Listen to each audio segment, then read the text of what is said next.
Marcelo. A paz de Deus e a graça do nosso Senhor e Salvador Jesus Cristo esteja dentro do teu coração. Glória a Deus por esse encontro, mais um encontro que o Senhor tem nos preparado. E hoje aqui com o meu querido, que foi cooperador de jovens e menores, né? E depois foi a cooperadora oficial no Lourdes, em Campinas. Aos mais antigos, conhece o servo de Deus, irmão Marcelo. O pai dele é um ancião antigo, ativo na congregação cristã no Brasil. O irmão dele também um ancião da congregação cristã no Brasil. E hoje eu tive esse prazer, esta alegria, esta honra de trazer aqui no canal o nosso querido irmão Marcelo, que vai contar desde quando conheceu o Evangelho, desde quando nasceu. E vamos lá. Já, por favor, compartilhe com mais pessoas. Esse momento é um momento único, um momento exato, de você conhecer um pouco aí a história de irmãos que eram no ministério, que às vezes a gente olha assim, é intocável, né? Não tem como chegar perto, conhecer a história, e Deus está preparando, intermédio de você que está me ajudando a levar, né, esse conhecimento a mais pessoas. E hoje Deus preparou meu querido Marcelo. Paz de Deus, irmão Marcelo. Amém. Glória a Deus. Que honra estar aqui com o irmão hoje, que prazer, que alegria. E agora a liberdade é só sua, tá? Desde quando o irmão se conhece por gente, desde quando Deus te chamou, quando era menino, foi músico, não foi? Quero que o irmão fale no tempo de cooperador de jovens. Então vai lá, a liberdade é sua. Eu agradeço a Deus que servi a Deus na minha casa desde o meu nascimento, né? Deus chamou meu pai primeiro, na cidade de Poços de Caldas, no ano de 71, se não me engano. Quem anunciou a graça para o meu pai foi um irmão chamado Hungarês.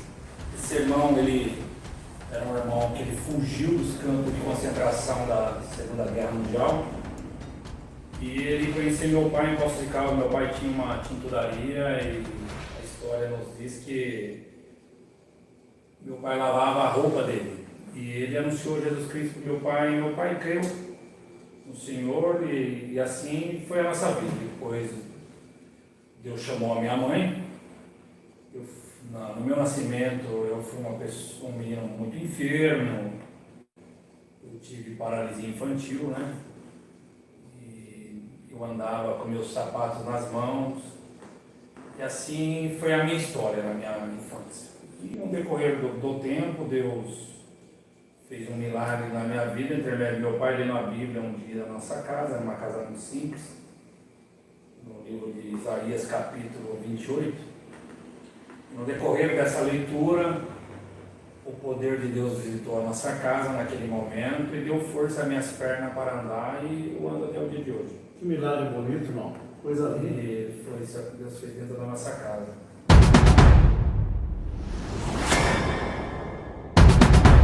Seu pai já era do ministério nessa época? Não era no ministério. Não era, mas já tinha ali o dom da palavra, etc. Não, ele não pregava a palavra, mas ele era um irmão muito dedicado espiritualmente. Ele tinha uma vida muito simples, né? Ele morava onde? Nessa época eu morava aqui em Campinas, aqui no São Quirino, que é um bairro bastante conhecido aqui em Campinas. Enfim, Deus fez esse milagre na nossa casa. Eu me amadureci como criança dentro da congregação que está no Brasil. Deus me deu a graça de ser músico, ainda menino, tocava violino. No ano de 92, Deus me deu a graça e eu fui para Portugal. Trabalhei bastante lá na parte espiritual também, ensinei a música lá, na parte de violino. Logo quando mudou o Inário, no sinal de Arcadas, em 92, eu auxiliei lá, na cidade de Lisboa, né?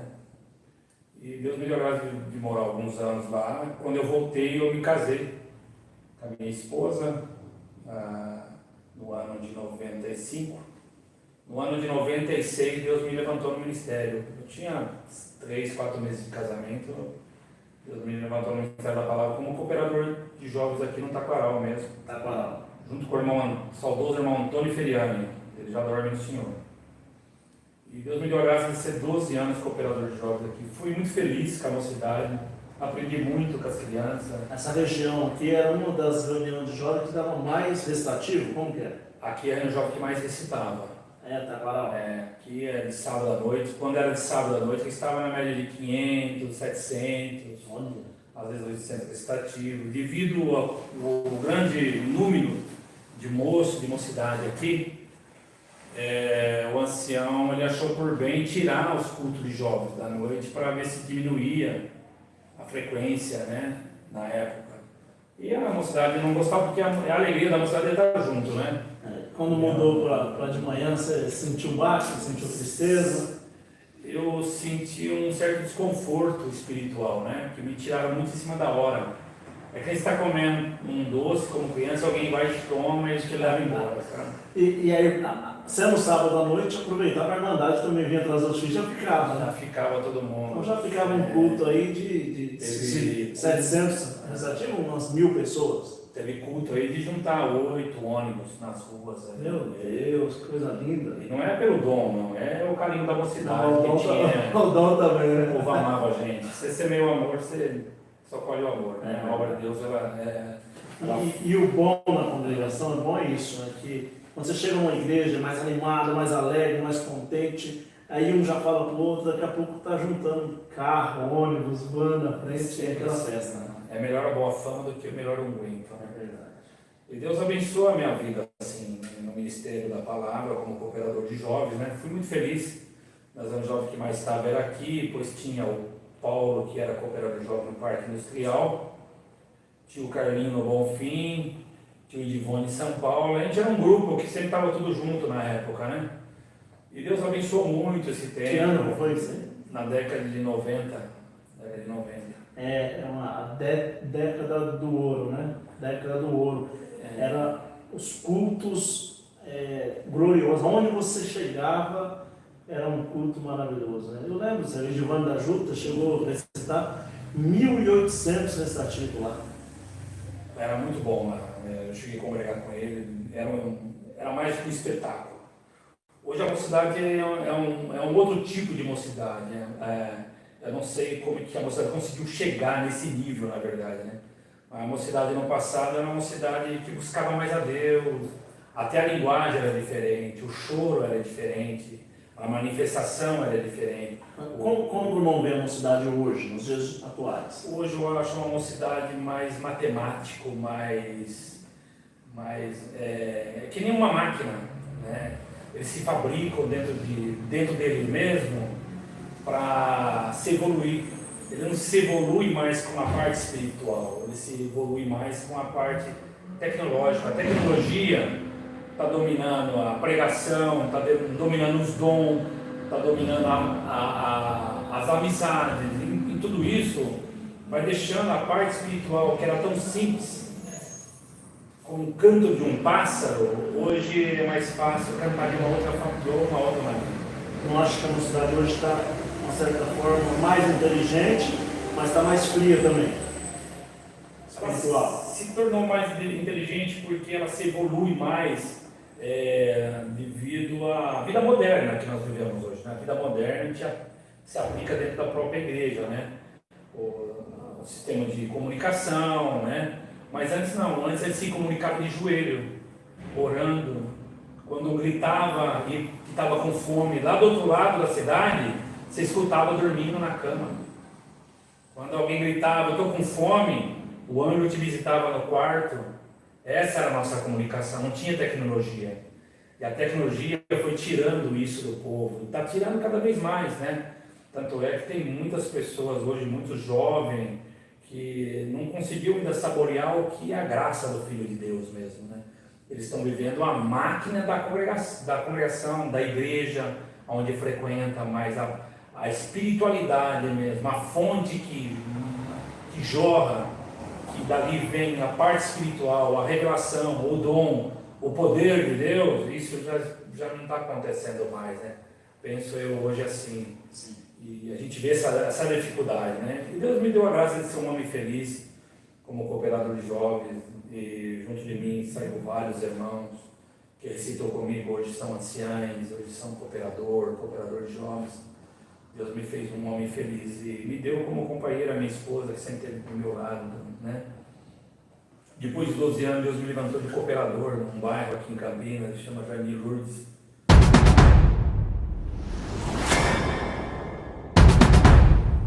Foi daí que eu comecei a ser mais conhecido pelo povo, porque como cooperador você atende um outro público de pessoas na igreja, né? Quando você é cooperador de jovens, você entra dentro do coração de uma criança, ela amadurece e nunca mais esquece de você, né? Porque você foi o primeiro cooperador de jovens dele, né? Você cantou o primeiro hino, chamou o primeiro hino, né? Os primeiros passinhos, né? Foi ali, né? E ali vai se evoluindo um menino, um jovem, um homem, até se tornar uma estatura perfeita, né? O senhorzinho valioso. Exatamente. Está de cabelo preto. Né? Tá vendo?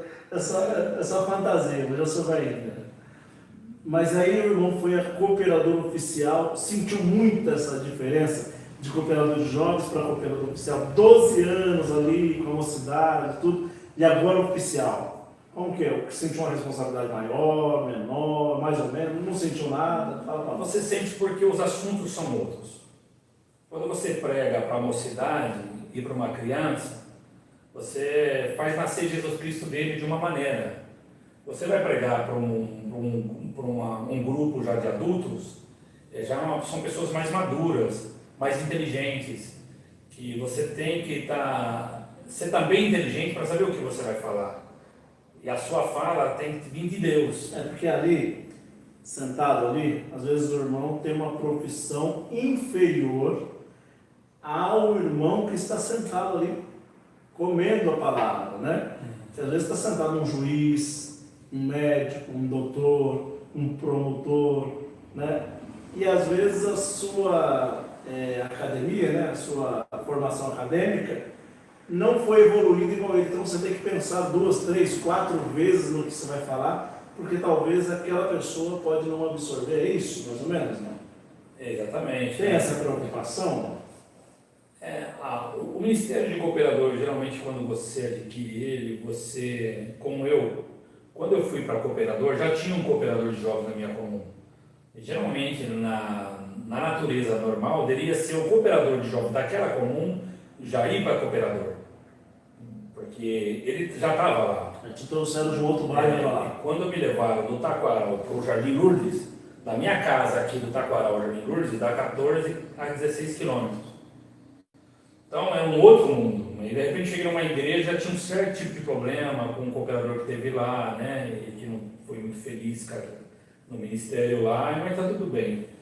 Mas quando você é cooperador, os assuntos são outros, as reuniões são outras. E quando você é um cooperador que você começa a destacar na sua fala, na maneira que você prega, nos assuntos que você leva ao povo, sempre incomoda algumas pessoas também, né? Exato. Dentro do nosso próprio conjunto, né? Familiar, espiritual. E isso é uma coisa natural, né? Não dá para explicar isso, mas é uma coisa natural. Alguns a favor, outros são contra, mas como cooperador no Lourdes, Deus me abençoou muito. Muito, era uma igreja bastante conhecida, os cultos de quarta-feira, os cultos aos domingos, aos sábados, sempre estava lotado, sempre cheio. Não pelo irmão que estava ali, mas pela presença de Deus que ali se manifestava, né? Mas o Lourdes, antes do senhor, era lotado igual depois do senhor? Não. O Lourdes, quando eu fui para o Lourdes, a primeira Santa Ceia lá tomou 87 almas. Quando eu deixei o Lourdes, a última Santa Ceia foi 276 almas. Maravilha. Deus abençoou, bem. Fizemos mais 2 igrejas lá. Maravilha. Então, o Marcelo do Lourdes é diferente do Marcelo do Taquaral. Porque o Marcelo do Taquaral era pouco conhecido. Apesar de que a região de Campinas, muitos irmãos conheciam, muita mocidade, mandade congregava por irmão, que dava aí 700, 800 restativos, mas o irmão Marcelo do Lourdes ficou conhecido estadual, né? Ele ficou conhecido para fora, porque eu sei que o Lourdes veio muitos irmãos de todo quanto é lugar. O irmão também foi para muitos lugares, até no irmão Igaraçu do Tietê, no irmão Edmilson, não teve, né? Sim. No Hermelino de Cabriúva e etc. Entendeu muito mais a busca dos dons. E isso atrai um público também para vir congregar com o irmão, né? E como que é isso? O irmão está ali atendendo uma igreja que estava praticamente falida e vê essa explosão de irmandade, de povo, o povo querendo fazer comum, os irmãos querendo congregar. O irmão sentiu muita represália nisso, principalmente o cooperador de jovens que estava lá e não foi colocado ele como oficial. Sentiu um certo desconforto, alguma coisa não? No momento as pessoas, ele não se manifestou muito assim, com a minha ida para lá, né? Até me recebeu muito bem, mas devido ao tempo que se vai se passando, que vai amadurecendo na cabeça dele, que ele era para estar no meu lugar, então algumas diferenças começou a se manifestar, né? Mas ao tocante do povo, o povo da conversão é um povo muito carente espiritual, né? E isso sempre foi e vai continuar sendo. E está cada vez crescendo mais essa carência, por falta de pregadores, né? E como Campinas tinha poucas pessoas que pregavam da maneira que eu pregava, então acumulava muitas pessoas, né? Porque quando você vai num lugar que você percebe que ali tem algo diferente, as pessoas preferem ficar ali. Eles fazem, o ser humano sempre ele fez a sua escolha, ele faz a sua escolha. Por mais que ele congrega do outro lado da cidade, mas tal dia ele sempre vai estar ali com o irmão. Porque foi ali que ele sentiu Deus. Foi ali que ele conseguiu entender Deus. Foi ali que ele começou a viver o que é sentir Deus na alma. Foi ali que ele conseguiu falar as primeiras palavras em línguas. Foi ali que ele conseguiu chorar. Foi ali que ele conseguiu pôr para fora o que está dentro dele. Foi ali que ele conseguiu uma pessoa que entendeu ele. Entendeu? Não é somente você congregar, é quem está lá em cima conseguir te entender e você entender ele. Tem que ter essa união espiritual. Então isso, os irmãos que congregavam ali sentiam isso, né? Porque hoje você pregar uma palavra, que nem você vai pregar uma palavra simples hoje, mas o Salmo 23, é muito fácil você dizer a uma igreja assim, o Senhor é o vosso pastor e nada vai te faltar. Está tudo bem, mas hoje o povo ele vive uma carência espiritual de tal nível que ele quer muito mais que o Senhor é o seu pastor. Ele quer sentir o que a ovelha sentiu naquele momento. Ele quer olhar para o pastor e falar: eu sei que você é o meu pastor, mas eu quero mais. Eu quero que você me pega e me leva para beber água no ribeiro. Eu quero que você me faz comer nos pastos verdejantes. Que eu sei que você é meu pastor, eu sei que você luta pela minha vida. Que eu vi você matar um urso, eu vi você matar um leão. Eu escutei a história de que você conseguiu matar um gigante, não com uma pedra grande, mas com uma simples pedrinha. É isso que a ovelha precisa ouvir hoje. Que ele é teu pastor, ele é, porque ele é Deus. Mas o que vem depois disso, de saber o que ele é Deus? O que ele pode te oferecer depois que ele é Deus? Essa é a carência espiritual que o povo está sentindo hoje. Então, essa carência que faz o povo buscar em outras formas Deus. Porque eu sei que de famílias hoje, irmão Isaías, eu sei que tem famílias hoje, que fui até convidado, eu não fui, eu fui até convidado aqui em Campinas, que tem famílias reunindo em altos números e congregando dentro das suas próprias casas, buscando a Deus sempre nas suas casas, canta o hino, ora, sente Deus e às vezes recebe até o dom de língua. Por faltar aquilo que eles eram para buscar dentro da igreja, não estão encontrando mais. Pela vaidade. O que o irmão acha que tudo ocasionou isso? Não está mais as pessoas encontrando essa doçura que o irmão está falando, esse favo de mel aí. O que está faltando? Está faltando no povo? Está faltando no ministério? Está faltando na igreja? Está faltando nos prédios? Porque foi para prédios muito grandes e esqueceu daqueles barraquinhos de madeira onde o pau quebrava. Fala para nós, o que está faltando? Como que você vê essa visão? Irmão, eu acho que a vaidade, ela sempre foi um grande inimigo do homem. Mas hoje ela é um grande inimigo do ministério. Porque quando você falava da vaidade na igreja, ela sempre existiu.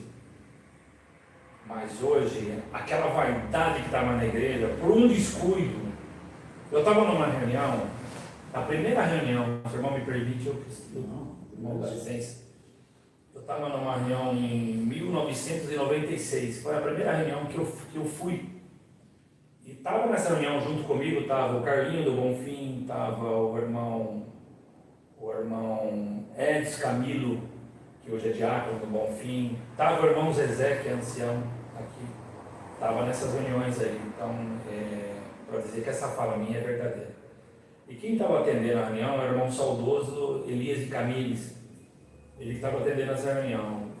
E ele, num certo ponto que ele leu lá sobre o ensinamento, ele falou: irmãos, eu vou dizer uma coisa.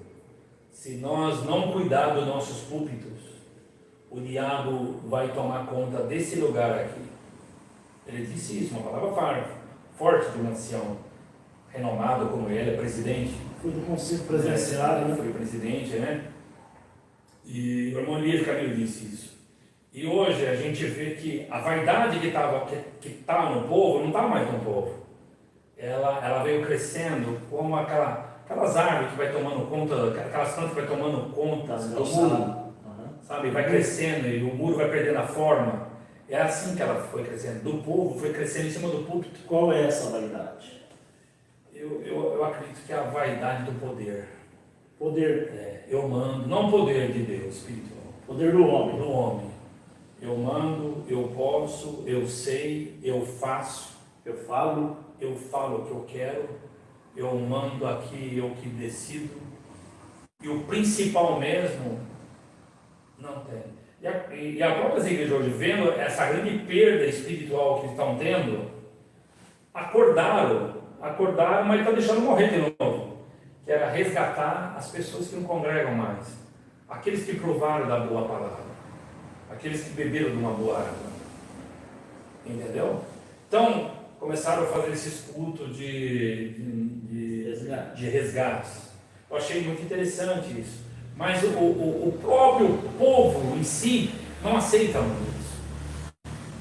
Porque a forma que a igreja cria de um pecador, ele é como se fosse uma pessoa morta dentro da igreja, um leproso, e jogam para fora da cidade, sem que o Senhor mandou buscar eles.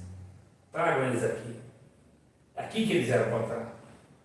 Como a festa das bodas. Né? Cadê os doentes daqui? Eles não quiseram ouvir. Não é que eles não quiseram ouvir. Eles tinham receio de estar ali, porque eles eram no inferno. Não, vai buscar eles. E se eles não quiserem vir, amarra eles e traga eles aqui mesmo, se for amarrado. Mas traga eles aqui.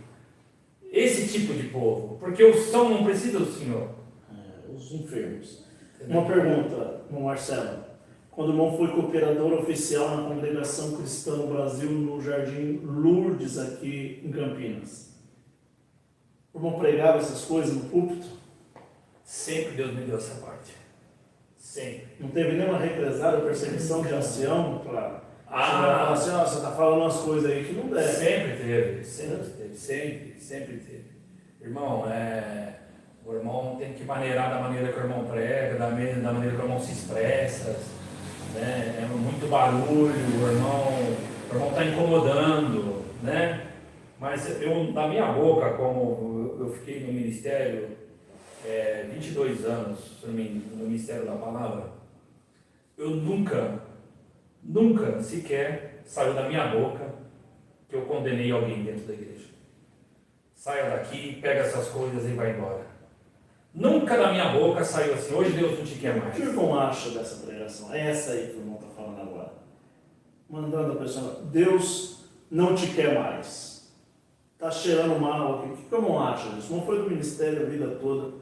Fala, o que o irmão acha disso? Eu acho que isso é de uma certa arrogância, uma pessoa querer sentar no trono de Deus e decidir por ele mesmo. Então o irmão está dizendo que a palavra não foi revelada. Exatamente. Se ele pregou um negócio desse, querendo ser Deus, então não foi Deus que falou. Eu não acredito que Deus faça isso com uma pessoa. Porque Jesus falou assim: de maneira nenhuma lançarei fora aqueles que vêm a mim. Então, uma pessoa que transgrediu, que errou, a palavra diz, os mais fortes suporte os mais fracos. Então, se você está forte e eu estou fraco, eu estou indo lá para buscar força. Aí eu chego para buscar força, você como cooperador chega e fala, vai embora daqui, aqui não é seu lugar. Se eu estou indo, a palavra fala, de maneira nenhuma o Senhor me manda fora. O que o Senhor me explica sobre isso? Porque, veja bem, irmão, se você toma um copo de cerveja, não é que está bebendo aqui água, vamos pensar. Essa aqui não é cerveja, essa aqui é pinga pura, tá? Você toma aqui um copo de cerveja. Você é alcoólatra? Um copo? Não. Você tomou um copo, uma garrafa de cerveja aqui, você não se considera um homem alcoólatra? Não. Se você no decorrer eu não estou falando que, graças a Deus, eu não tenho pecado de morte, graças a Deus. Eu não estou aqui querendo condenar alguém que tem, mas se alguém, no decorrer da sua história, degrediu, não conseguiu vencer uma mulher, não conseguiu vencer um homem por uma vez, o irmão acha que está nele o espírito de adultério? Eu acho. Pregando o que eu prego, não. Antes, quando eu atendia na congregação, eu pregava contra. Depois eu parei e comecei a pensar, falei, não, peraí, está fora. Porque Jesus, eu creio pelas Escrituras que ele veio para os doentes, para os pecadores. Por isso que alguém chegou e falou, mas como que você vai na casa do pecador, publicano, pecador? O Senhor falou, hoje convém pousar na tua casa. Então Jesus ia na casa de quem precisava, né? Aconteceu um fato, eu vou falar aqui porque tem muitos irmãos amigos meus vendo isso aí, e tem alguns que sabem disso. Eu era cooperador de jovens e tinha um moço, eu amava todos, mas eu tinha uma boa amizade com ele, porque ele não tinha pai, ele não tinha mãe, ele morava de favor na casa de algumas famílias. Eu tinha um certo carinho por ele. E ele citava, e um dia ele chegou para mim e falou, a namorada dele estava junto, e começava a conversar com o irmão. Aí quando nós começamos a conversar, ele falou, irmão, eu não vou tocar mais, eu não vou mais recitar. E ela também não. Eu falei, mas por quê? Porque a gente está namorando, né? A gente tomou banho junto. Eu falei, é? Mas eu era muito novo, hein? Eu tinha 27 anos. Não tinha a maturidade que eu tenho hoje, né? Mas naquela hora o Senhor me amadureceu o meu espírito para jogar aquilo. Eu falei para ele assim, não vou citar o nome, né? Claro. Porque isso não é tão adequado aqui o assunto. Mas eu sei que eu saí dali, estava o porteiro junto, esse irmão testemunho que estava junto, esse porteiro. Eu falei, os irmãos ficam aqui, eu vou ali. Aí eu fui lá no banheiro da igreja e orei a Deus. E Deus me clareou. E eu voltei. Voltei e falei para ele, vocês tomaram banho uma vez só junto? Ele falou, foi. E vocês cometeram o ato? Sim, irmãos, cometeram. Tá bom. Então isso está entre o irmão e eu, e o irmão aqui. Comigo vai para o cemitério. Nunca ninguém vai saber quem é. Vai comigo para a sepultura. E com o irmão também, o cordeiro comigo também, irmão Marcelo. Então vocês saem daqui um mês vocês ficam noivos, nós vamos orar a Deus para vocês se casarem. Eles ficaram. Assumiram o erro. Eles casaram. Hoje esse irmão, eu encontrei com ele há pouco tempo, congregando numa determinada igreja.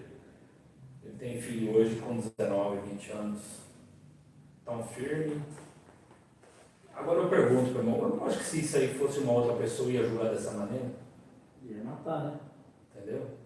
O que eu acho que falta hoje dentro da congregação, eu falo da congregação porque eu sou filho dali, então eu vou falar daquilo da onde eu sou filho.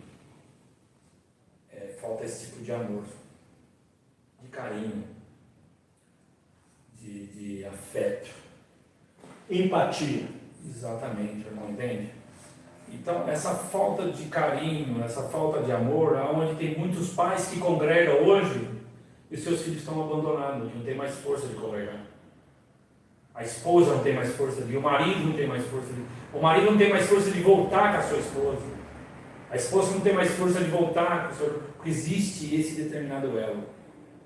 Esse elo não vê ele como um todo, ou somente no meio da Irmandade, ou somente no meio do ministério? O que você acha que é mais pesado assim, para receber esse pecador de volta?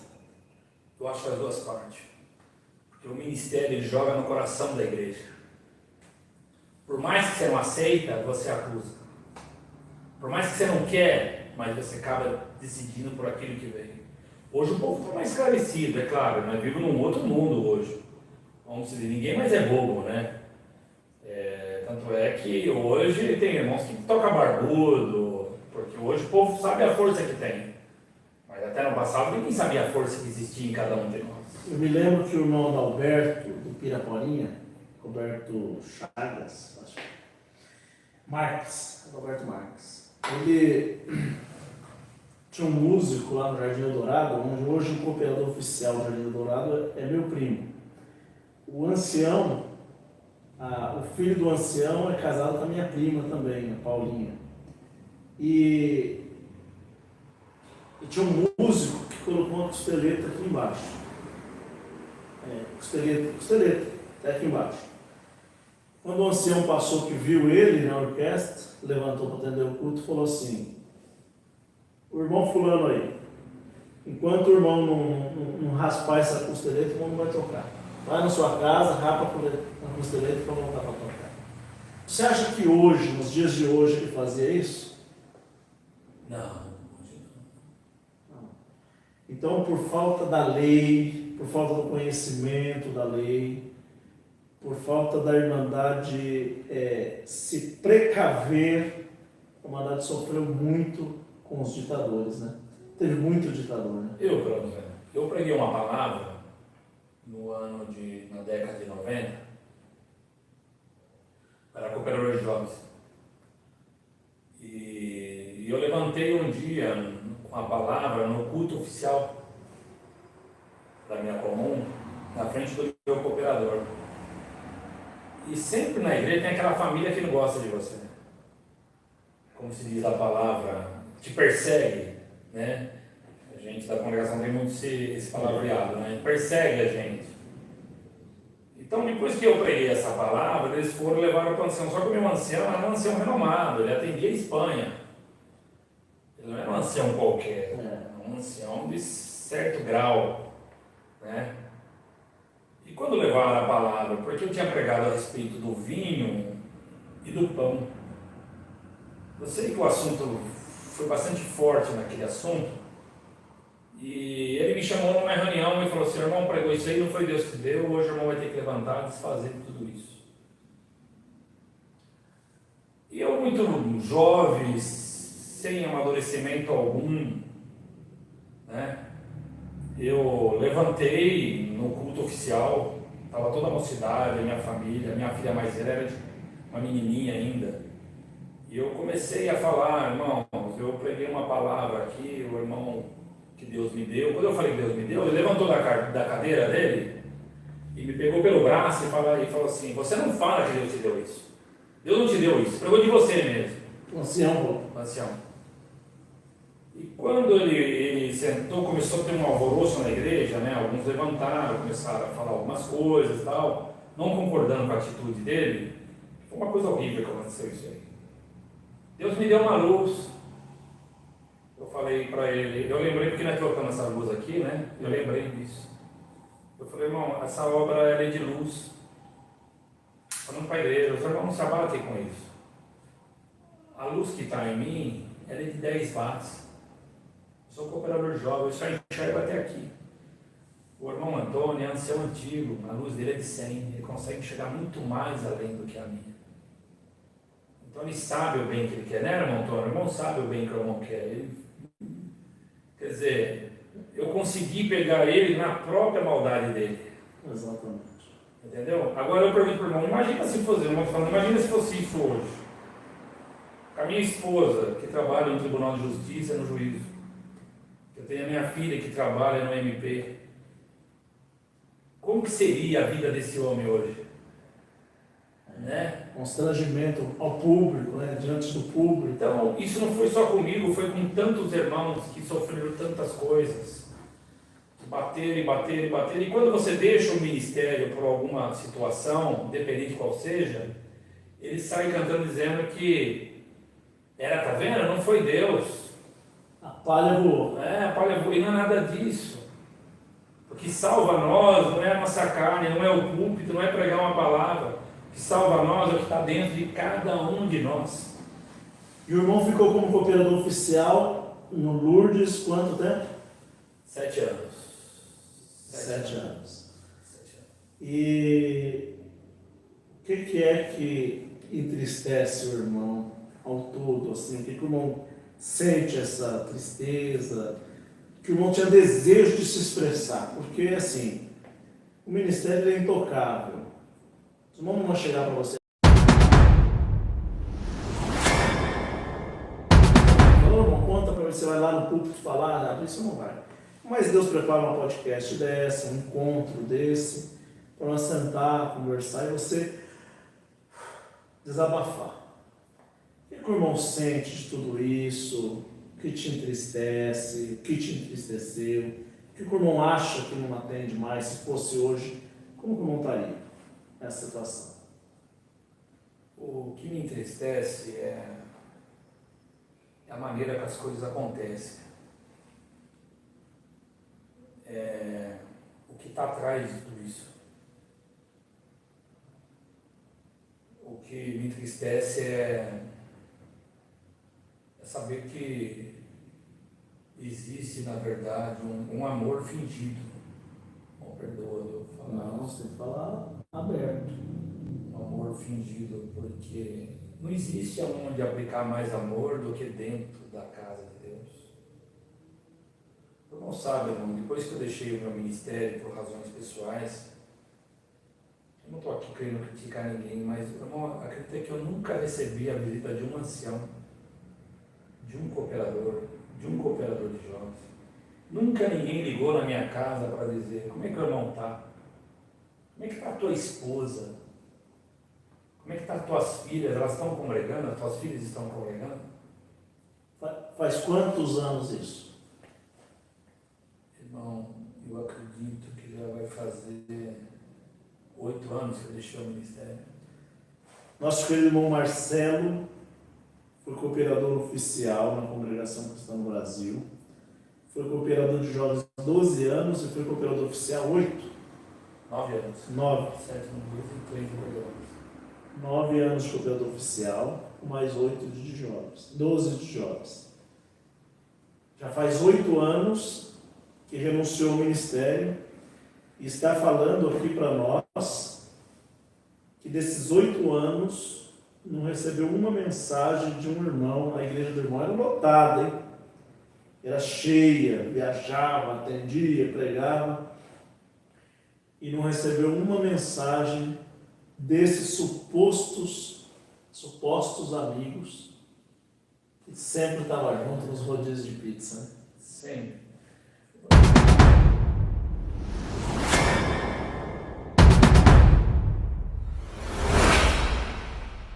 O que me entristece é essa falta. Quantos irmãos do ministério tem em Campinas? Na regional de Campinas. Eles vão na reunião, como o irmão participou, é aberta, lá eles falam o que querem falar, mas não falam do amor. Reunião pronta, montada. Uma reunião pronta, montada. Nós estamos lá, só fala amém. Deixa na mão de Deus. Que na mão de Deus? Tudo está na mão de Deus. O mundo está na mão de Deus. Você está aqui para administrar o que é de Deus. Deixar na mão de Deus? Não, você tem que administrar o que é de Deus. Você tem que ir atrás. Entendeu? Você tem que saber, irmão, o irmão não está no ministério, não está congregando, a família do irmão está congregando. Ou você não faz diferença? Porque se fosse no passado, quando a igreja era menor, quando o povo era menor, talvez você faria uma diferença. Porque hoje você não faz diferença, Isaías. Você é menos um, como eu. Porque eles vão apresentar um lá do jeito que eles querem, programado do jeito que eles querem, trabalhado na cabeça dele do jeito que eles querem. Por isso que a congregação está vivendo essa dificuldade dessa grande perda espiritual. Porque hoje não tem mais pregador, eles não têm uma reunião para ensinar como prega, como desenvolver uma palavra, como buscar uma revelação de uma palavra, como ter conhecimento bíblico. O que o irmão acha de estudo bíblico? Eu acho maravilhoso. Você tem a obrigação de saber a história de Davi, porque o anjo não vai descer do céu, ele vai te contar a história de Davi. E hoje os recursos que tem hoje, ele é melhor ainda, porque hoje tudo que você quer saber, você procura em qualquer site hoje que tem, né? A história de Davi, o porquê daquele povo, da onde veio. Conversando com o senhor, eu tive uma luz aqui, conversando aqui, sobre a igreja de Gálatas. Sobre a igreja de Gálatas. Gálatas, o apóstolo Paulo chegou até eles e levou o primeiro amor, Cristo. Só que Gálatas era uma igreja tão pequena e eles aceitaram o cristianismo, mas depois eles se arrependeram. Porque eles queriam voltar para aquela religião grande, aquela religião de Moisés, de Abraão, Isaac, Jacó, aquela religião de Elias que fazia descer fogo do céu, Eliseu que falava e acontecia na hora. Eles queriam viver esta religião do judaísmo ortodoxo. Então eles começaram a sair do cristianismo nato e voltar para o ortodoxo do judaísmo. E começaram a procurar Deus novamente nos artefatos de... O irmão foi pregador da palavra? Pregador, não conhece isso. De fazer novamente aquela fogueira, aquela lenha, aquele holocausto para a fumaça subir e agradar a Deus.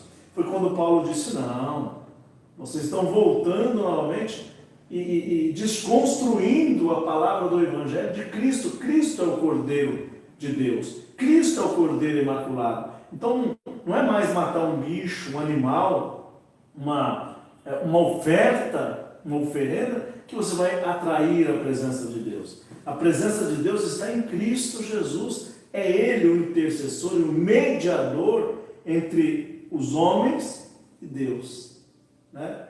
E é isso que eu vejo hoje. As pessoas, elas pararam de querer olhar para a cruz, olhar para Jesus, para o sacrifício de Cristo e buscar artefatos em outras coisas. E eu acho que é essa a decadência. Porque do tempo que eu sou da congregação, a vida inteira, eu nunca vi alguém falar do Espírito Santo. A pessoa do Espírito Santo, você ouve falar na igreja? Não, mas o próprio Cristo, Ele deu a nós, Ele disse, eu vou ao Pai, mas vos enviarei quem? O Espírito Santo que vos guiará em toda a verdade. Mas o Espírito Santo, ele é quase inexistente dentro da igreja. O que eu não acho disso? O irmão quer ver uma parte carente? Claro. Dá tempo de falar? Não, à vontade. Nós encerrar. O irmão veio umas irmãs aqui há uns anos atrás, me trouxe um assunto a respeito do véu. Se o irmão perguntar para sua mãe, para sua esposa, e perguntar para ela por que ela usa o véu, não sabe. Não sabe qual é o fundamento do véu. É uma coisa tão simples. E isso já muito lá atrás, quando Deus me deu uma palavra, isso Deus já me trouxe há muitos anos lá atrás, a respeito do véu. Entendeu? E é uma coisa que você não vai encontrar dentro da Escritura. Se você perguntar para uma irmã hoje, por que a congregação usa o véu? Qualquer um vai dizer a simples palavra, é sinal de poderio dos anjos. E não é nada disso, é sinal de poderio, vírgula, tem uma vírgula lá. Por causa dos anjos. Por causa. Eles são culpados do véu. Os anjos são culpados do véu. Então é uma coisa simples, né? Que eu já cheguei a explicar isso. Explica para nós, explica na comunhão. Que assim, o véu foi dado de sinal de poderio. Fala um pouco mais alto para eles ouvirem lá. Um sinal de poderio. Quando uma mulher cobre, lá é escrito assim, sinal de poderio, vírgula, por causa dos anjos. Os anjos são culpados. Eles foram culpados. Quando uma mulher cobre a cabeça com véu, ela não é mais uma mulher, ela se torna um anjo. Por quê? Lá em 6 de Gênesis, está escrito que quando os filhos de Deus, os anjos, desciam na terra, eles pegavam as filhas dos homens para eles. Por mulher. Por mulher. Entendeu? Foi aonde nasceram os gigantes. Os Zerudes, os Néfis. Exatamente. Mas por que os filhos de Deus? Não estou entendendo. É os mesmos filhos de Deus que quando os filhos de Deus se apresentavam diante de Deus, Satanás também se apresentou. História de Jó. Porque o diabo ele tinha acesso ao céu antes de Cristo vir. Eu não vou falar que o céu que ele ia é lá no trono de Deus, mas ele entrava em algum lugar. Porque se você tem 5 filhos em casa, seu irmão tem mais de um filho, e se ele tivesse 2, saía um, ou o seu próprio filho saísse. O horário dele chegar é 11 horas da noite. Mas ele apareceu 2 horas. Qual a primeira pergunta que você faz? Onde você estava? Onde você foi? Onde você estava?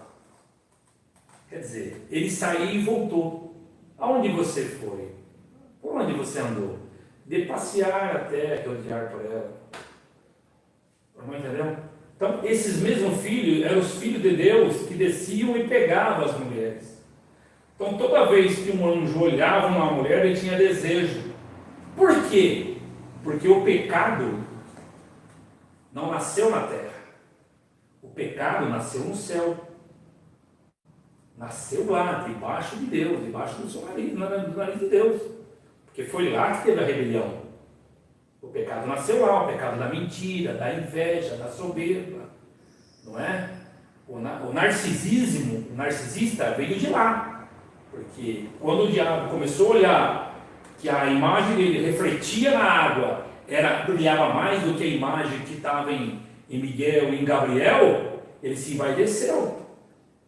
Entendeu? Nós podemos, de uma maneira política, convencer, tanto é que a força era tão grande que ele conseguiu convencer os anjos de Deus, na glória de Deus, que ele era melhor do que Deus. Entendeu? Por isso que quando ele foi lançado, alguém gritou: ai de ti, ó terra, porque o diabo foi lançado diante de vós. Vamos liberar para Satanás e seus adeptos. Entendeu como é que é? E quando ele se manifestou na serpente, que na verdade não é uma cobra, quando ele se manifestou como um anjo, o espírito de uma cobra, para enganar, para induzir, que Eva foi e teve relação sexual com ele, com o próprio demônio, né? Porque ela tinha relação com Adão, mas eles não tinham malícia. A malícia gerou com ele. E quando ela ofereceu para o próprio marido com malícia, ele viu que ele estava nu. Por que você viu que você estava assim? Quem te mostrou que você está assim? Foi a mulher que você me deu. Vamos entrar nesse assunto? Então o senhor acredita... Irmãos, eu estou com o celular vendo aqui, alguns irmãos estão falando que está mais baixo a ligação aí, a live. Eu peguei até o seu... Peguei errado, deixa eu fazer aqui. Uma muleta serve para qualquer um. Ah, glória a Deus. Vou pegar o meu aqui. Está dando para ouvir bem aí? Os irmãos estão ouvindo bem? Está dando para ouvir bem? Vamos ouvir aqui. Vamos colocar no... O som está alto, está indo bem aí para vocês? Escreve para nós aqui, por favor, irmãos. Que agora nós vamos entrar aqui em assuntos teológicos, assuntos da Bíblia. Vamos entrar nesse assunto. Eu vi que o irmão tem um conhecimento bom de palavra. Nós estamos falando que não tá ouvindo bem, mas aqui eu abri aqui o áudio aqui, dá para ouvir bem. Está dando para ouvir bem. Está dando para ouvir bem aí, irmãos? Fala alguma coisa para ouvir. Está ouvindo, irmãos? Está ouvindo bem? Vamos ver. Vamos ver só a voz.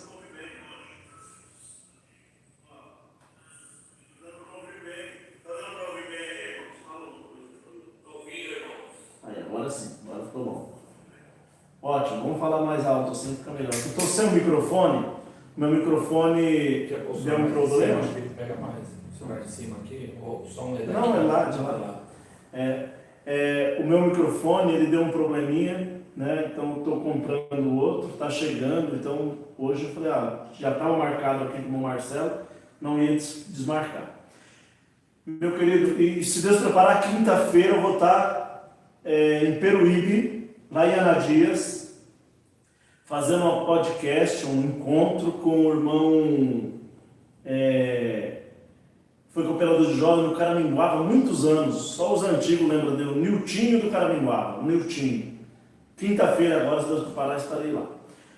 Vamos entrar nisso aqui. O irmão acredita que Eva teve então contato físico com o próprio Satanás, com o próprio diabo, mas e essa mitologia ou essa história da serpente aí? Se torna uma mitologia? Se torna uma serpente real? É um reptiliano? O que é isso? Fala para nós.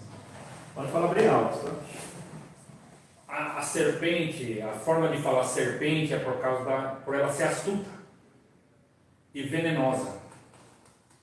E o seu golpe é fatal. Isso é só então um exemplo, uma simbologia. Exatamente. Porque não faz sentido nenhum, porque não tá, quando Deus disse, porque o mandamento foi para Eva, mas a queda foi do homem, não fala que foi a queda da mulher. Quem caiu foi o homem, não foi a mulher. Né? Quando Deus disse para ele, vocês podem comer de tudo isso aqui. Não toca naquela árvore. Cuidado. E quando Eva caiu com o próprio diabo, que eu acredito, né? Eu acredito assim, né? Que Caim não era filho de Adão. Você acredita que Caim é filho do diabo? Do pecado. Caim, filho do diabo. Irmãos, eu não estou aqui para discutir com o irmão. Eu faço geralmente encontros assim, e a gente trata esses assuntos, entendeu? Eu estou aqui para ver a ideologia do nosso irmão cooperador, do que ele pensa, o que ele acha. Só para a gente não fugir da comunhão do véu. Sim, vamos chegar no véu. Então eu não estou aqui para os irmãos geralmente ver aqui e falar, porque o irmão pensa de uma outra forma, porque não debate. Eu não estou aqui para debater, que não é um debate. Aqui nós estamos para entender a ideologia, entender o que o irmão pensa, como o irmão acredita, entendeu? E etc. Vamos lá, então o irmão acredita que Caim era filho do próprio diabo. E Abel, depois ela foi até Adão e teve também a relação, e aí nasce Abel, que é filho do homem. Filho do homem. Certo? É isso? Por isso que teve inimizade lá entre um e outro. São dois espíritos. Prossegue, por favor. Pode falar bem alto. Assim. Aí quando ela teve relação com o diabo e mostrou para ele na vaidade, porque ali houve um tempo, eu acredito que ela demorou para contar isso para Adão. Entendeu? E quando Deus chamou Adão, que ele se apresentou, já não era mais o Adão normal. Já era um Adão com outro espírito. Já era um Adão de uma outra forma. Por quê? Porque o irmão acha que, como ele se amadureceu, sabe se defender. Eu pergunto para o irmão, qual foi a resposta de Adão quando Deus perguntou para ele? Quem te mostrou que você estava assim? Adão, pelo que eu entendo, jogou a culpa em Deus. Isso. Ele falou, foi a mulher que tu me deste. Eu não pedi mulher. Jogou a culpa em Deus. Eu estava bem aqui. O Senhor que me deu essa mulher. Você me deu essa mulher. Porque Eva e Adão, eles eram pai e mãe de toda aquela família. Que nem alguém protestar e falar assim, e quando Caim saiu e encontrou um outro povo? Porque aquele povo era tudo filho de Eva. Sabia disso? Não sabia. Mas posso pegar a Bíblia só para o irmão entender? Pode. Irmão, dá licença, só um minuto. Irmãos, eu peço já para os irmãos, enquanto ele busca a Bíblia, começa a tratar esses assuntos, estamos conversando aqui. Se você já está gostando do assunto, deixa aí o seu joinha. Eu vou fazer mais assunto desse, mais encontro desse, com mais pessoas. Né? Então nós vamos saber aqui sobre... Eu só queria pedir perdão para os irmãos estão me vendo assim, que eu estou no meu trabalho. E o irmão Isaías chegou aqui, eu estava no meu trabalho, eu não tive tempo de me trocar na minha casa. Mas para não fugir na guia de Deus aqui, irmão, está escrito aqui que, olha,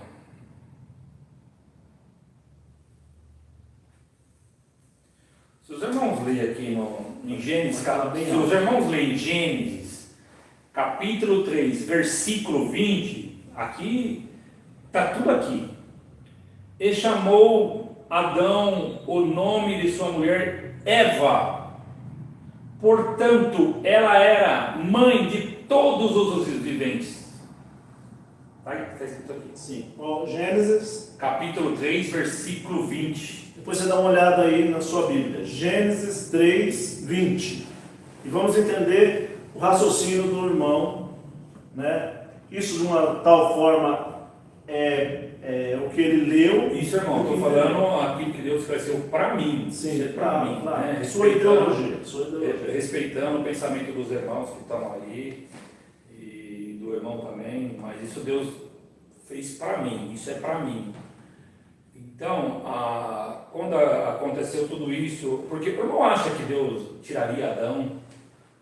O irmão é uma pessoa inteligente, pela sua fala eu percebo que o irmão é uma pessoa inteligente, esclarecida. O irmão acha que era isso que Deus esperava de Adão? O irmão acha que se Adão tivesse, quando Deus chamou ele tivesse ajoelhado ali e falado: Pai, perdoa, eu pequei contra os céus, eu pequei contra a terra. O irmão acha que Deus arrancaria do Éden? Não, Deus é um ser misericordioso. Quem tirou Adão do Éden? Ele mesmo. Um momento só. Pelo que o irmão está falando, eu vou entrar na ideologia do irmão.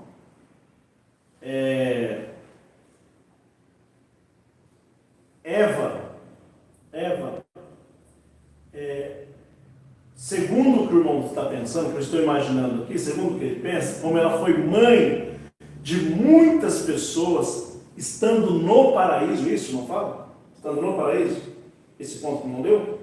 Isso, no Éden. No Éden? Ela estava no Éden e foi mãe de muitas pessoas. Então, quando o Senhor sentenciou ela, disse: a partir de agora aumentarei a sua dor de parto. Então quer dizer que ela já tinha filho e não sentia dor. Por isso que está escrito: eu aumentarei. Aumentar, que é uma coisa que já existia. Então, eu aumentarei a sua conceição. Isso, eu estou entrando na sua concepção. Está escrito aqui: eu aumentarei a sua conceição. Algumas Bíblias falam conceição, outras falam dores de parto. E fez Deus a sua mulher e pôs nela. E disse o Senhor Deus: eis que o homem será dado.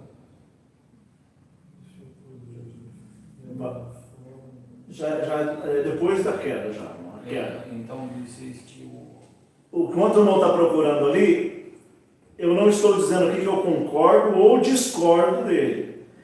Eu estou dizendo que na linha de pensamento do irmão, Eva já tinha filhos e por isso que Deus falou: aumentarei a sua conceição, que é a contração. Nos dias de hoje não é traduzido aí conceição.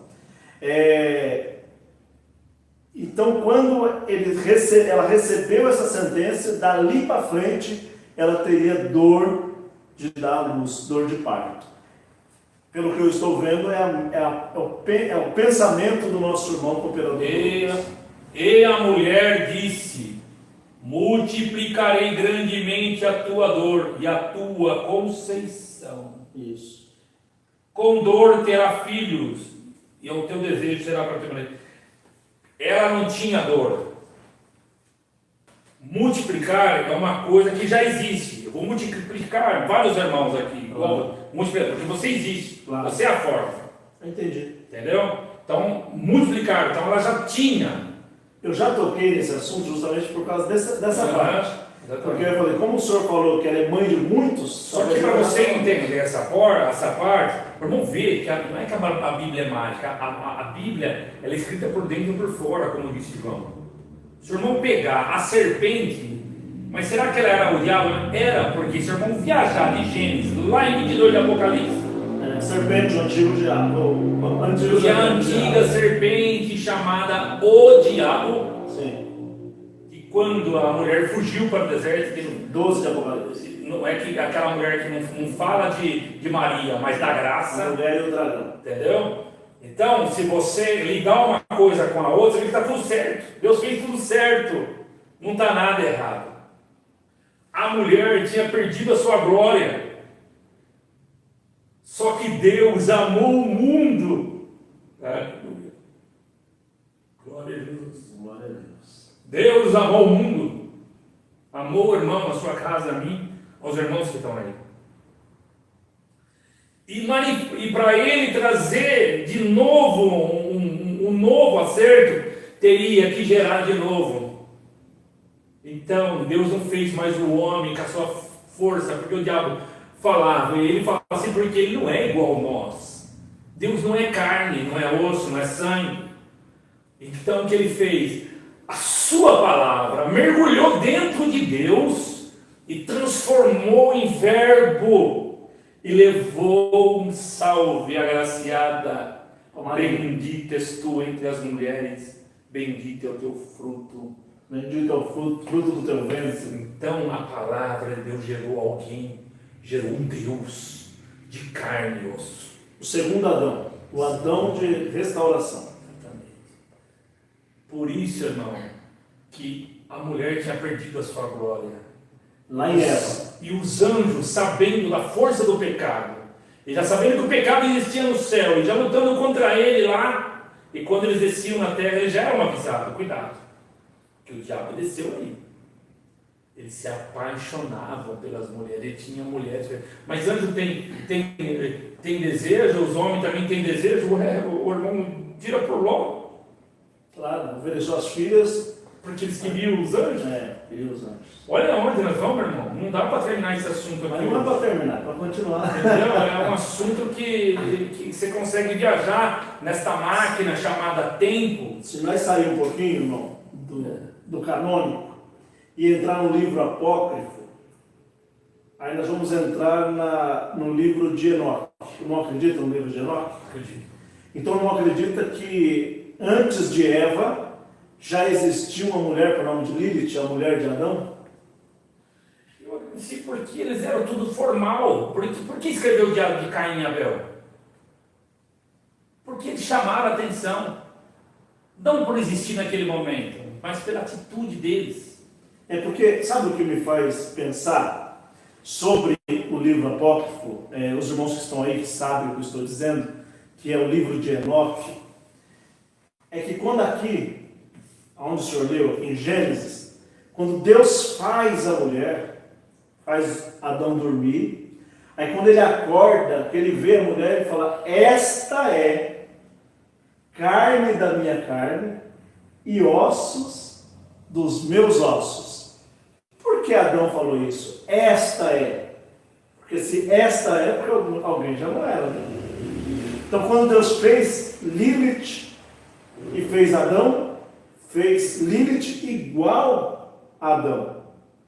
Certo? Segundo o livro apócrifo. Eu não estou falando. Eu tenho algum desconhecimento dessa parte. Tá, eu não estou dizendo que realmente é, eu estou dizendo o que está lá. Deus fez Adão e fez Lilith. Aí Lilith foi embora. Por causa de Satanás também foi embora. Aí Deus fez, não é bom que o homem esteja só. Agora vem o livro canônico, palavra, Bíblia. Não é bom que o homem esteja só. Fez ele dormir e preparou uma esposa para ele, serrando da costela. E fez uma mulher. Aí quando ele acorda, ele diz, esta é osso dos meus ossos e carne da minha carne. Aqui onde o Senhor leu e parou, quando Deus determina ela, aumentarei a sua conceição, que na verdade é contração, mas pela tradição escrita, mudou. naquele finalzinho ele diz para ela assim: o teu desejo será para o teu marido, e ele te dominará. Porque Lilith foi embora, segundo os livros não canônicos, o livro apócrifo de Enoque, porque ela não deixava Adão dominar ela. Então, você viu que ligou uma coisa com outra? Mas isso é coisa para outro dia, não tratar sobre só o canônico aqui da Bíblia Sagrada. Vamos lá. O irmão acredita que a terra de Nod, aonde Caim foi fugitivo e vagabundo, foi o primeiro palavrão da Bíblia, foi Deus que falou, chamando Caim de vagabundo, colocou um sinal nele, eu quero tratar esse negócio de sinal para o senhor, colocou um sinal e ele foi embora para a terra de Nod e lá ele casou. Vamos começar pelo sinal. Qual sinal você acha que Deus colocou em Caim? Irmão, eu não tenho conhecimento disso. Não. Pode ser que amanhã eu tenha algum conhecimento disso. Vamos para a terra de Nod. Por que a terra de Nod, ele casou com uma mulher da terra de Nod? Ela era filha de Eva com Adão? Essas mulheres? Todas. Só existiu uma criação. Em Atos dos Apóstolos, segundo está escrito aqui em Atos dos Apóstolos, de um homem veio todos os homens. Acho que está referindo a Adão. Mas então você não acredita que antes de Adão e Eva não existia machos e fêmeas, homem e mulher? Não. Era só deles. Eu acredito que, eu pelo menos até agora, esse momento, claro, eu acredito assim. Você fala o que você crê, você não entende. Assim, porque, voltando, se a gente for entrar nesse assunto, a gente vai parar à noite aqui. Porque daí a gente entraria em Nirod, em Tamuz, e aí a gente ia viajar muito nesses caminhos, e talvez não teria nem fim amanhã e nem depois da manhã. É verdade, é um assunto infinito. Não tem como. É matemática. E se não resumir, não terá sabor. Exatamente. Tudo que é resumido, falta sabor, falta essência. Verdade. Né? Vamos então o mesmo livro de Enoque que o senhor citou aqui, sobre os anjos que teve desejo pelas mulheres e pegou para si.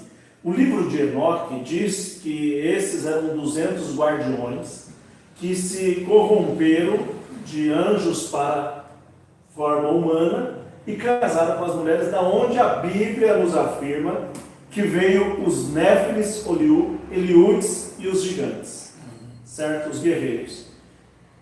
O que o senhor acha sobre isso daí? Eles são tudo antediluviano. Mas depois do dilúvio, também falou em Deuteronômio capítulo 3, de um forte touro de Bazã, que foi o rei dos gigantes, por nome de Og, que a tua cama era de 4,5 metros de altura e 2 metros de largura. Tem conhecimento daqui, né? Está aqui em Deuteronômio. Por que esses gigantes prevaleceram depois do dilúvio? Porque eles eram antediluvianos. Agora, depois do dilúvio, ainda tendo gigante? É uma coisa você falar de Davi, né? E o gigante Golias, né? Que tinha mais de 3 metros de altura. 3,20 metros. É isso, né? Você me falha na memória. Como cooperador jovem, algumas coisas faz muito tempo que a gente não vê essas partes, mas eu acredito que algumas coisas são da própria natureza, como até hoje, né? Porque em 1940 e na década de 30 ou de 40 teve um homem que viveu e tinha 2,78 metros de altura. Talvez alguma natureza forte, porque não se fala muito disso, né? Acredito eu assim, né? Sim. Mas a respeito lá, de voltar lá atrás e saber a corrupção do gênero humano, porque falar corrupção, porque eles se corromperam. Sim. Com uma outra parte, né? Foi aonde a gente volta lá para não deixar o vago a respeito do véu. Porque a mulher, ela ora para ficar a cabeça dourada, desonrar a sua própria cabeça, seu próprio corpo. Porque quando a mulher que se profetiza, ela tem que cobrir a sua cabeça, né? Com o véu, né? Mas o cabelo foi dado no lugar do véu. Tá tudo bem, depende do lugar que ela esteja e a comunhão que ela está. Entendeu? Mas quando ela cobre a cabeça, ela já não é uma mulher, ela é um anjo. Porque não existe anjo. Existe anjo. Então. Anjo é anjo. Até onde aí, né? não dá para... Se existe outro mistério fora daí que não foi nos revelado, seria num outro tempo. Mas até agora é o que a gente entende, né? A hierarquia dos anjos, mas não fala de sexo, né? Exatamente. Masculino ou feminino. Só que eles experimentaram o desejo. Porque o desejo nasceu do homem. Porque olha o mistério das coisas. Quando Deus disse, agora o homem é como um de nós, conhecendo a ciência Do bem e do mal. do bem e do mal. Ele já conhecia, então. A ponto de Deus, no seu próprio trono, dar uma tapa e falar, hoje eu me arrependo de ter feito o homem. Hoje sim. E a palavra ela dá uma contradiçãozinha nisso daí.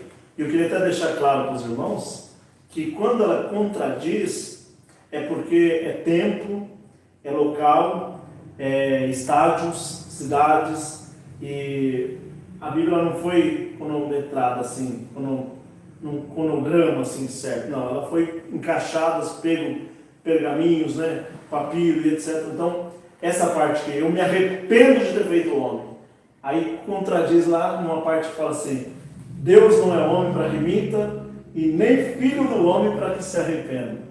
Mas ele está falando uma outra questão. Uma outra situação. Uma outra situação. Se tiver algum ateu que sempre está aí nos assistindo e vai falar. São situações, são tempo, né? Geografia, matemático e etc. Vamos lá então, irmão, para nós entrar aqui. Eu sempre que eu faço algum encontro, podcast, eu entro na questão de pré-mídia e pós-tribulacionismo. Como que o senhor vê essa volta de Cristo? Pelo seu conhecimento, como que você acredita que vai vir antes da grande tribulação, no meio da grande tribulação, no meio da tribulação ou após a grande tribulação? Dentro desses 3 anos e meio, dentro desses 7 anos da história de Daniel, vamos lá. Pré-mídia ou pós-tribulacionismo? Não, Nós não combinamos falar essas coisas, deu uma apertada. mas coisas não são apertadas. Pode falar, que você entrou no ponto, eu opa, aí tem, deixa eu cutucar. Porque Daniel, Pode falar mais alto. veja bem, se a gente for entrar no Apocalipse, nós sabemos que o Apocalipse ele trouxe primeiro a Daniel, certo? Pode falar. Foi a Daniel. E Daniel estava em jejum já há muitos dias, né? Segundo não me falha.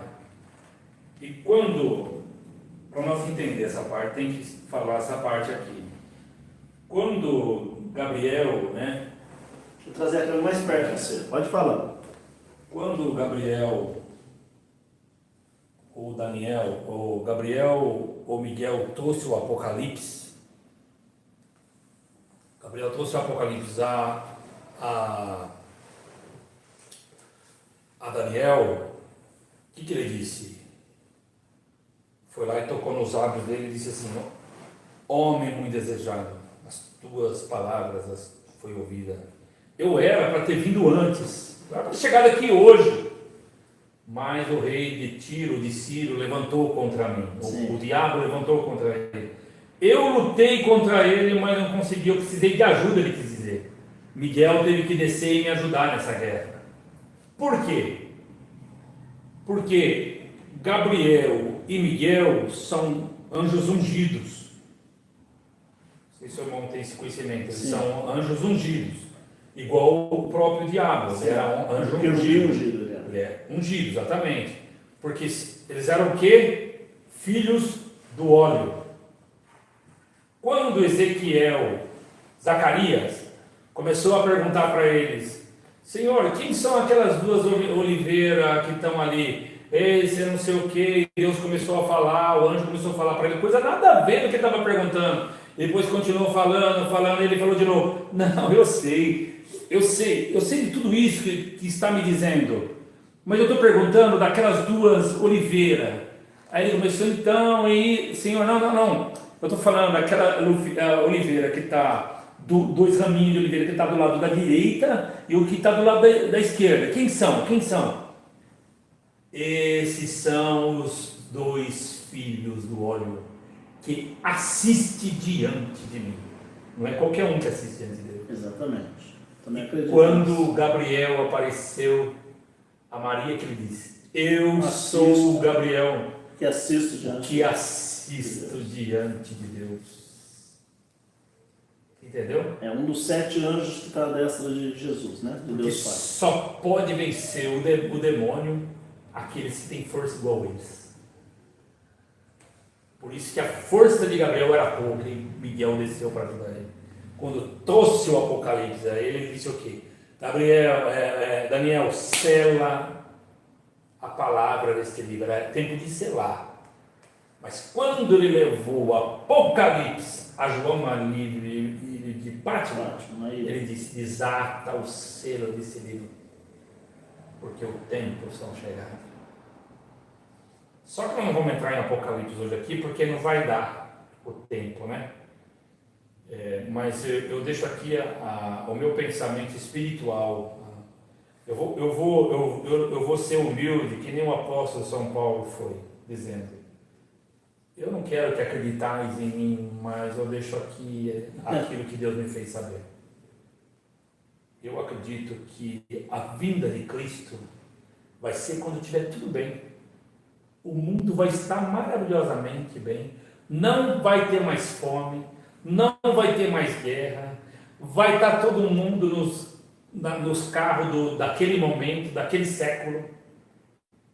Não vai ter mais doença. Vai estar no paraíso que o homem realmente quer construir aqui.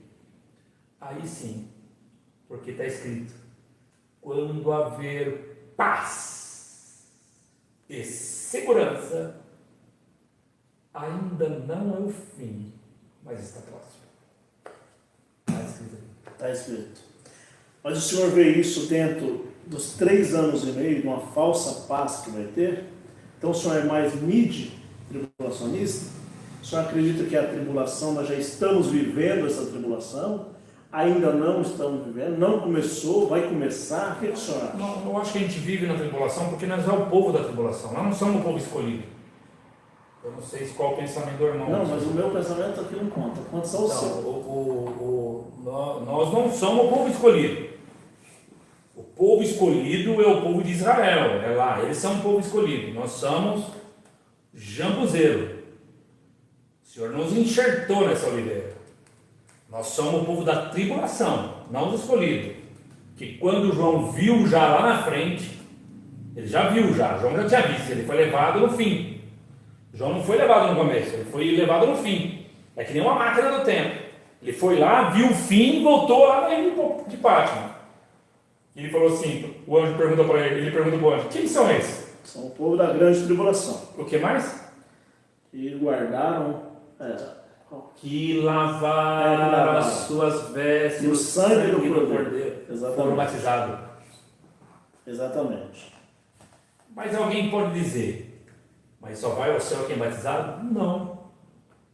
Porque está escrito também: aquele que crer e for batizado está salvo. Aquele que não crer está condenado. Não fala aquele que não crer e não for batizado. Se você não crer, você já não batiza também. Entendeu? Agora sim, aquele que confessa que Jesus é o Filho de Deus será salvo. Está no ponto. Mas nós não podemos aqui, irmão Marcelo, pegar versos isolados, porque aí nós vamos criar assuntos aqui Vai ter mas criar assuntos sem fundamento, porque nós vamos fazer pensamentos da nossa ideologia, e não é. A palavra, ela tem que ter começo, meio e fim. A palavra, ela tem que ter, nós entender um todo, da forma que você entende, que eu entendo, que o outro entende, mas tem que ser a mesma essência. Né? Igual, quanto ao que o irmão falou, que lá no Éden já acontecia relações entre homem e mulher, eu posso discordar, mas eu tenho que entender a posição do irmão, entendeu? Posso discordar, mas tenho que entender. Que a questão aqui dessa podcast não é eu vir aqui debater com o irmão, é entender, né, o pensamento do irmão, e ele está aqui para falar. Aí, muitos hoje pensam que Jesus vem, no arrebatamento da igreja, vai ser antes da grande tribulação. Essa grande tribulação, ela inclui com o anticristo, ela inclui com a besta da terra, a besta do mar, a união dos poderes, os chifres da besta, né? E as cabeças da besta, que é a união do poder, e etc e tal. Aí Jesus vem e arrebata a igreja antes da tribulação. Isso é o pré-tribulacionismo, eles acreditam. O mídia acredita que vai entrar os 3 anos e meio, essa falsa paz que o senhor falou agora, que parece que todo mundo está de boa, todo mundo em paz, todo mundo tranquilo, Jesus vem. A última, que é os 7 anos da grande tribulação, esses que são pós-tribulacionismo, eles acreditam que vai passar, uns falam que é chip, outro 666, é tecnologia, besta, o anticristo, etc. Aí quem vencer lá no final ganha o arrebatamento da salvação. O que você acredita sobre esses 3? Vamos deixar um ponto aqui para finalizar essa. Eu acredito que para você entrar num assunto desse assim, não desmerecendo sua pergunta, mas para você entender um assunto desse aí, você tem que saber o significado de cada ponto.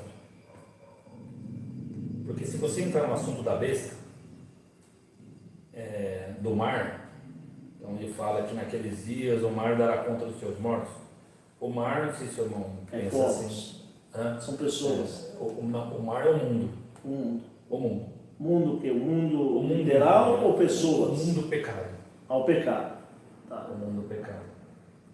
A besta que é levantada da terra são as religiões. Isso, eu penso assim também. Sim, claro. Entendeu? É o que eu penso. Então, para você fluir assim, dentro desse conteúdo, talvez seria assim, talvez para um outro momento. Um momento que já tenha preparado um estudo, uma coisinha para entrar e mostrar. Talvez o estudo seria muito fraco nisso daí.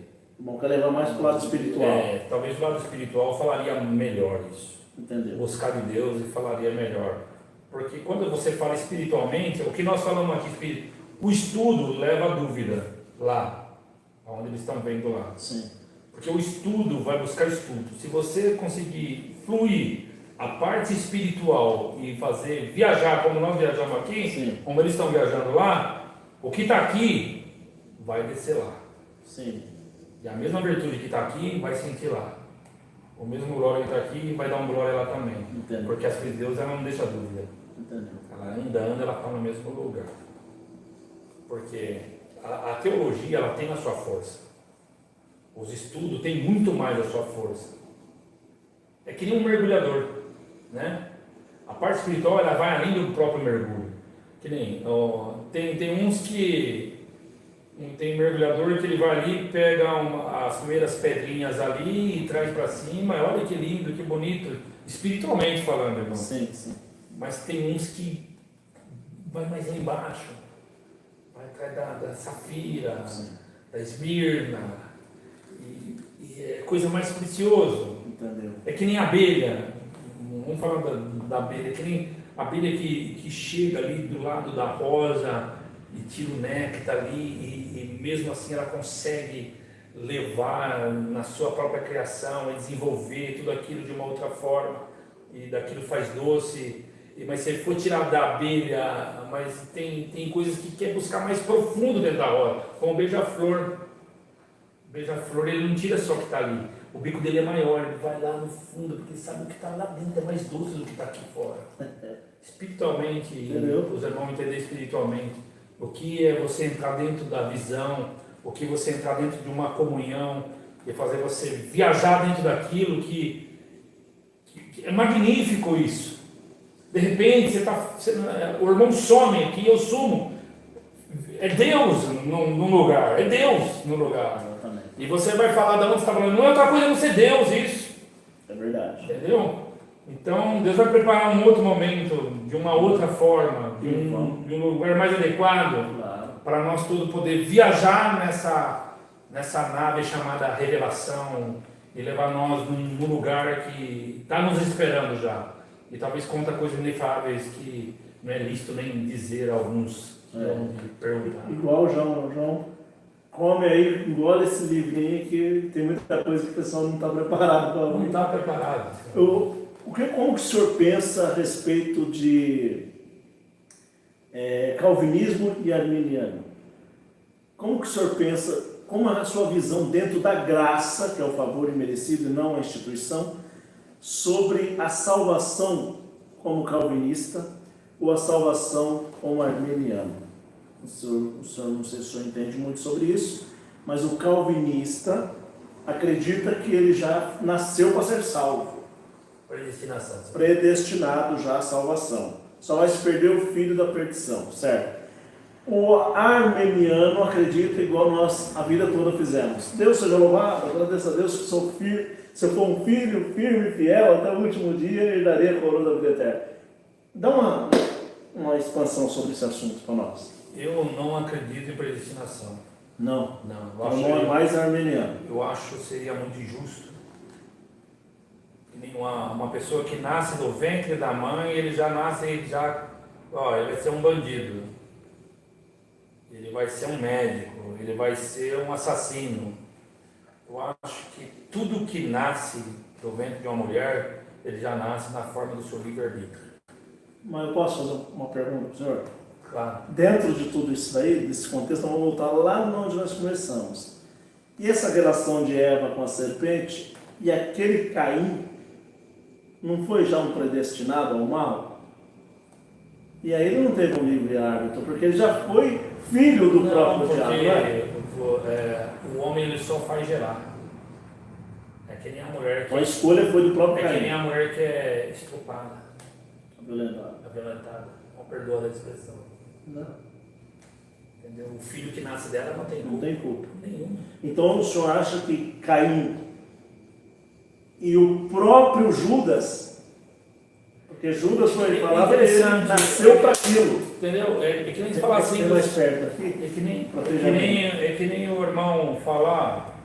Estou apertando muito aqui. Não, tá tudo bem. A gente vai conversando, isso é uma conversa. Não. É que nem o do Judas é mais fácil entender. Seria muito injusto. O Senhor escolheu os 12. Vou escolher um porque ele vai me trair, porque não, escolheu tudo igual. Todos tiveram. É que a intuição dele era aquela. Mas Judas já não foi escolhido para essa missão? Não. Ele deixou o diabo entrar nele. Entendeu. Como poderia ter entrado em João, como poderia ter entrado em Mateus, como poderia ter entrado em Tiago. Entrou em o senhor viu, o senhor até alertou ele. Olha a bondade do Senhor, glória a Jesus. Alertou ele. Um de vós admitirá. Eu fiquei esperto. Que esperto, está rodando a tentação aí. Você não traiu ainda, mau desejo está aí. E João, que era mais carinhoso com o Senhor, né? Ele tinha uma outra forma, ele falou aí, ele encostou nos pés. Será que sou eu, Senhor? Aí o outro, aquele que mete a mão no prato comigo. Aí ele olhou no olho do Senhor e falou, porventura seria eu? Tu disseste. Falou diferente. Mas para o senhor ver, desculpa tomar a palavra, João era o mais amigo do Senhor que deitava no braço, no colo. Mas eu acho que Judas era até mais amigo ainda, porque comia no prato. Comia no mesmo prato que pegava. Eu já pensei nisso. É porque ele falou, aquele que come comigo no meu prato, e põe a mão no meu prato. Então, João era o mais amigo. Não tinha pensado nisso. João amava, era o mais amigo. Isso mas é mais espiritual, um aprendizou. Mas Judas, se você olhar para esse ponto, você vai falar, cara, era muito mais amigo do que João, porque comia no mesmo prato. Você pega um prato lá e põe aqui, eu como junto com você no mesmo prato. Será que ele beijava só o Senhor? Aquele que eu beijar. Porque na palavra não fala que o Senhor beijou ninguém. Então, só Judas. Só ele tinha esse costume de beijar o Senhor. Olha só. Era o mais amigo. É assim essa viagem aqui. Você vai além do que está escrito. Exatamente. A teologia ela é boa, o que é teologia? Estudo sobre Deus. Nós entendemos um básico, mas além do básico é o sobrenatural de Deus. Vocês vão ver que o carinho que o Senhor tinha com João era tão grande Pedro era mais áspero, mais... não tinha tanto estudo também, da forma, tinha sido criado de uma maneira diferente, que ele até brigou com o Senhor, e ele queria saber o que seria de João. Senhor, depois o Senhor perguntou para ele 3 vezes, o que será desse? Pode ser com o João. O que te importa? O Senhor quer vir para ele primeiro, o Senhor veio para ele primeiro. Lá na ilha de Mar, voltando no Apocalipse, voltando lá de novo. O Senhor veio para ele primeiro. Em espírito, né? Espírito. Agora, Veio você acha... veio como um cordeiro ainda, apresentou como um cordeiro. Ninguém é digno no céu, na terra, de abrir o selo. Quem é que pode abrir? Aí veio o cordeiro. O irmão Cláudio Marsola, eu ouvi uma vez ele pregou uma palavra dizendo que o Senhor não entrou no céu ainda. Ele errou grandemente ter falado isso daí, né? E é natural o homem errar. Porque o homem, em certo ponto da palavra, ele começa no espírito e termina na carne. O apóstolo São Paulo escreveu, é melhor começar na carne e terminar no espírito. E a carne? É o conhecimento. Tem conhecimento daquilo que está lendo. Depois se envolve na revelação. Aí vem os mistérios de Deus, né? Porque o próprio Senhor diz, agora me dado todo o poder no céu e na terra. E debaixo da terra. E debaixo da terra, né? Até debaixo da terra tem o poder de Deus. Então, a gente poderia viajar muito nessa história, né? É maravilhoso. Mas começou a chover. Fiquei muito contente de estar aqui junto com meu querido irmão. Falamos muito assunto, até que nós não combinamos. Nós combinamos de conversar um pouco da vida do irmão, como que foi, sua estadia, seu tempo, etc. E acabou ele puxando um ponto aqui do que estudou, do que creu, do que Deus te mostrou. E eu estou muito satisfeito, muito feliz, né, de ter hoje aqui o nome recebido. Quer deixar as últimas palavras aí, de agradecimento? Pode falar. Deus que abençoe os irmãos pelo carinho que teve aí, tirando um pouco do seu tempo na sua casa, no seu trabalho, para fazer parte dessa comunhão, porque são momentos que são poucos que tem. E uma coisa melhor nessa vida do que falar do que é de Deus, o que é do céu, e falar das coisas de Deus. Um grande abraço, Deus que abençoe a sua casa, e que Deus nos dê uma noite de paz. Glória a Deus. Eu também quero agradecer a vocês. Deus abençoe de ter participado conosco. Muito obrigado mesmo por sempre estar conosco. Quinta-feira, se vai preparar, vamos fazer uma live com o nosso querido irmão Niltinho do Caraminguaba. Muitos anos atrás, né, nos conhecemos, homem de Deus, e vai ser mais ou menos assim. Vamos conversar alguns assuntos. Deus seja louvado. Amém.